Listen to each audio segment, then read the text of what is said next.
Hola, ¿qué tal? ¿Cómo están? Espero que estén todos muy bien. Los saluda Tomás Collado, profesor de Geografía, y en la clase de hoy vamos a tratar de entender qué es el intercambio desigual, qué es el libre comercio, cuál es la función de los bloques económicos, qué es el proteccionismo y entender cuáles son las causas de la desigualdad. Vamos a empezar entendiendo qué es el intercambio desigual. Para comprender el mismo, tenemos que entender que alrededor, en todo el mundo y en todos los países y entre todos los países del mundo, se van a hacer intercambios, ¿sí? Principalmente del tipo comercial. Eso es lo que nosotros entendemos como comercio internacional, ¿sí? El comercio internacional en la actualidad está centrado en el continente europeo, Estados Unidos y en los países del sudeste asiático, como se nos muestra en el mapa de la derecha, ¿sí? Fíjense que los flujos principalmente se dan en estas tres regiones. ¿Por qué se dan en estas tres regiones? Básicamente por su gran cantidad de población, que constituye un gran mercado para cualquier país que exporte desde alimentos hasta productos industriales. Fíjense cómo los países periféricos o las regiones periféricas, como pueden ser África, América Latina o incluso Medio Oriente, van a tener principalmente el intercambio direccionado hacia estos países del primer mundo. Y fíjense que el intercambio entre países periféricos o regiones periféricas, como puede ser América del Sur y el continente africano, es prácticamente mínima. Ahora bien, hay muchos países que, aún sin contar con gran cantidad de población, poseen un mercado de consumidores con una enorme capacidad de compra. Por lo tanto, van a importar grandes volúmenes de mercancía, lo cual va a conllevar a la existencia de grandes flujos de dinero, ¿sí? Las mayores corrientes de importaciones y exportaciones del mundo se desarrollan entre Estados Unidos, Europa, China y el sudeste asiático, como yo mencionaba hace unos momentos.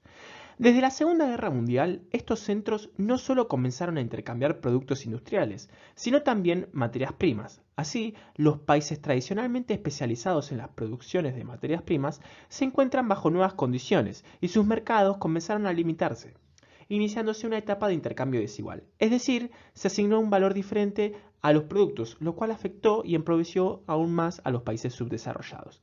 Es interesante además recalcar el hecho de que por lo general los países desarrollados exportan y producen materiales manufacturados con alto nivel tecnológico.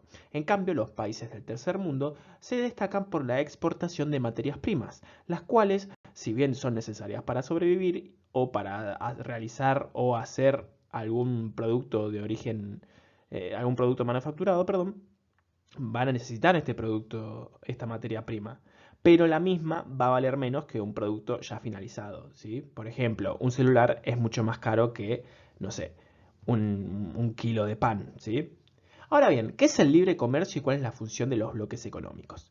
El libre comercio es un concepto estrictamente económico, ¿sí? Y que se refiere a la venta de productos entre empresas o personas de distintos países. Es decir, este libre comercio se va a dar entre a nivel internacional, ¿sí? Y puede darse entre empresas o personas, ¿sí?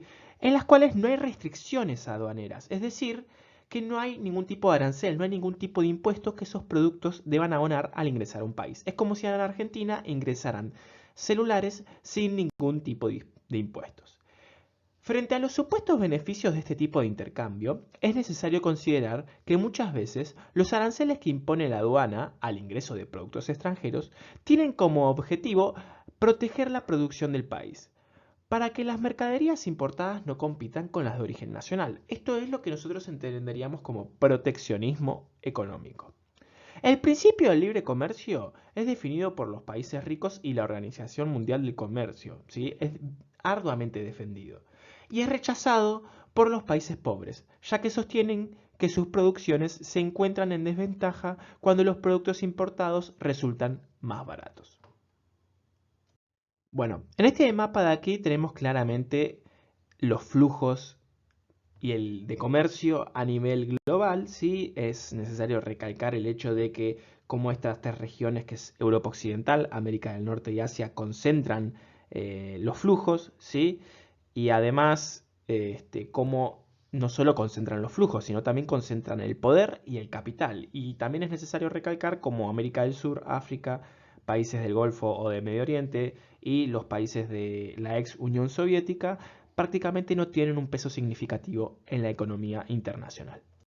Más adelante yo voy a explicar qué es el proteccionismo. Sin embargo, es interesante entender qué es el libre mercado en contraste con el proteccionismo. ¿En qué consiste el libre mercado? Básicamente, el libre mercado está sujeto a la ley de la oferta y la demanda, ¿sí? Depende de cuánta gente oferte un producto y de cuánta gente lo compre. Además del libre tránsito de mercancías y personas. Es decir, podría decirse que el libre mercado promociona o está a favor de un comercio sin intervención estatal. En cambio, el proteccionismo impone restricciones por partes del Estado, por eso ahí tenemos la palabra protección del Estado, que busca defender los productos nacionales. Ahora bien, una cuestión en permanente debate es si el libre comercio ayuda o no a los países pobres, ¿sí? Y muchos economistas opinan que este tipo de intercambio solo favorece a las empresas multinacionales o a los países del primer mundo, ¿sí? Estas empresas o países encuentran una mayor facilidad para que sus productos circulen libremente por el mundo. Esta situación, además, se ve potenciada por la creación de bloques regionales. Otros, en cambio, sostienen que el libre comercio estimula a las empresas nacionales para que mejoren su producción haciéndola más competitiva. Es decir, que si ingresa un producto de origen extranjero, va a hacer que la empresa nacional deba mejorar sus cánones de producción, ¿sí? Para poder competir con aquella mercadería ingresante del extranjero. Ahora bien, los reclamos de los países pobres, por su parte, se basan en los diferentes costos de producción que se generan entre un producto subsidiado y otro sin subsidio. Esta situación se agrava en aquellos países pobres que han orientado su base económica hacia la explotación de un recurso nacional específico, es decir, que su economía no está diversificada, solo producen un tipo o solo extraen un tipo de recurso natural. Entonces, si el precio de ese recurso a nivel internacional decae, el ingreso de ese país va a decaer también. Ese es el caso de los países monoproductores, ¿sí? Como los del Medio Oriente, que producen petróleo y que al no diversificar sus economías son muy vulnerables a los vaivenes de los precios internacionales. También la pregunta que nosotros nos debemos hacer es, bueno, si hay un intercambio desigual y hay países del primer mundo y países del tercer mundo, el primer mundo debe ser hermoso, debe ser perfecto, no debe haber ni siquiera pobreza. Y eso no es así. Hay pobreza en el primer mundo. Fíjense que el hecho de que un país sea considerado desarrollado o rico en términos económicos no implica que todos sus habitantes vivan en esas condiciones, ¿sí? Es más, en muchos países ricos, la ausencia del Estado en relación a la prestación de servicios esenciales como pueden ser educación o salud, y la falta de políticas sociales va a agravar la situación de la población más pobre. Eso se ve claramente en el mapa de la izquierda, ¿sí? De Estados Unidos, en los cuales tenemos dividido por estados, ¿sí? Al país. Y fíjense que hay algunos estados en los cuales el índice de población o el porcentaje de población pobre supera el 18%. En el mundo desarrollado existen sectores sociales muy empobrecidos, que están excluidos del sistema laboral, de salud y educativo. En lo que muchos autores llaman el cuarto mundo, ¿sí? Es decir, un mundo dentro del primer mundo. Según datos de la ONG Médicos del Mundo, en Europa, por ejemplo, existen 40 millones de excluidos y en Estados Unidos 31 millones, ¿sí? Prácticamente en Europa una Argentina excluida. Los más vulnerables a esta situación son los niños y los ancianos, las mujeres y los inmigrantes. Según un informe del Fondo de las Naciones Unidas para la Infancia, ¿sí? La UNICEF, en Estados Unidos 20 de cada 100 niños son pobres. En cambio, en países europeos como Dinamarca, Finlandia, Noruega y Suecia, solo 5 de cada 100 niños se encuentran en esa situación. ¿A qué se deben esas diferencias? Bueno, básicamente que en Dinamarca, Suecia, Noruega, a diferencia de Estados Unidos, tiene políticas sociales que están orientadas a paliar o a solucionar los problemas de la gente más pobre, ¿sí? A tratar de ingresar, de hacer que esa gente que está marginada empiece a ser parte del sistema nuevamente. En cambio, en Estados Unidos, al tener una política mucho más liberal en este sentido, esta gente está abandonada a su suerte. Otra pregunta que nosotros nos podemos hacer es si hay riqueza en el tercer mundo, ¿sí? En países que por lo general son considerados pobres. Y la respuesta es sí. En varias ciudades localizadas en países que consideramos pobres, es posible hallar grupos de población cuyo nivel de vida es superior al resto, inclusive a lo de los países del primer mundo, ¿sí? Y esta situación se da en las grandes ciudades, ¿sí? Por ejemplo, Buenos Aires, Johannesburgo nos menciona acá, ¿sí? Sao Paulo, Río de Janeiro, Santiago de Chile, etc. En esos lugares, un pequeño sector de la sociedad va a concentrar la mayor parte de los ingresos que provienen de lo que produce la mayoría de la población. Este sector, por lo general, está conformado por empresarios que han tenido algún tipo de relación con el Estado. Por ejemplo, al ser contratados para brindar servicios o encargarse de la ejecución de obras públicas. En algunos casos se trata de familias que han concentrado la propiedad de la tierra por varias generaciones, ¿sí? Ahora bien, los indicadores de calidad de vida e ingresos de estos grupos son comparados a los de la población más rica de los países desarrollados. Es decir, que la población rica de los países del tercer mundo vive en condiciones muy similares a la población rica de los países del tercer mundo en algunos casos. ¿Ok? Entonces es interesante analizar esta cuestión y en general se trata de espacios cerrados, ¿sí? La gente rica del tercer mundo vive en espacios cerrados o los countries que son vigilados y cuentan con todo lo necesario para que sus habitantes puedan satisfacer sus necesidades sin salir de allí.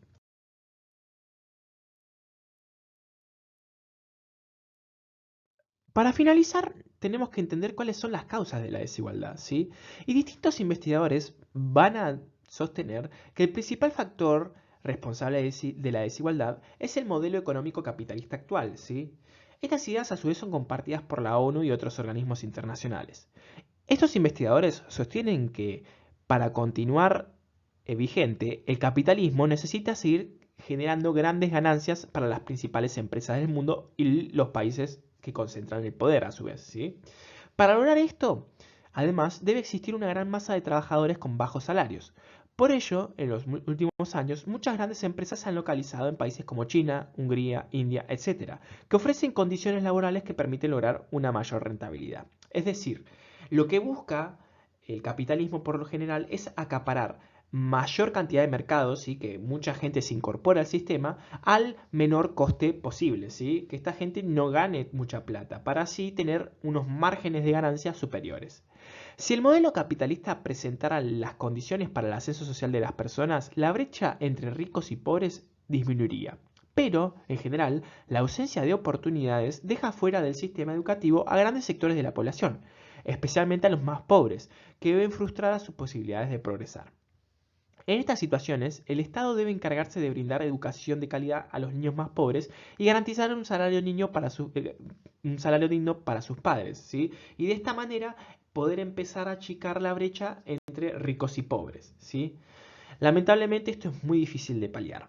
Chicos, les recomiendo que miren a su vez el video que subí sobre las causas de la pobreza. Este es un tema simple de entender, ¿sí? No es mucha ciencia de interpretación, ¿sí? No hay que enroscarse demasiado. Es leer, es prestar atención, es empezar a relacionarlo con la división internacional del trabajo, con la globalización, con la Guerra Fría, ¿sí? Son todas cuestiones que nosotros hemos venido trabajando y que ustedes inclusive han leído en años anteriores. Los saluda Tomás Collado y hasta luego.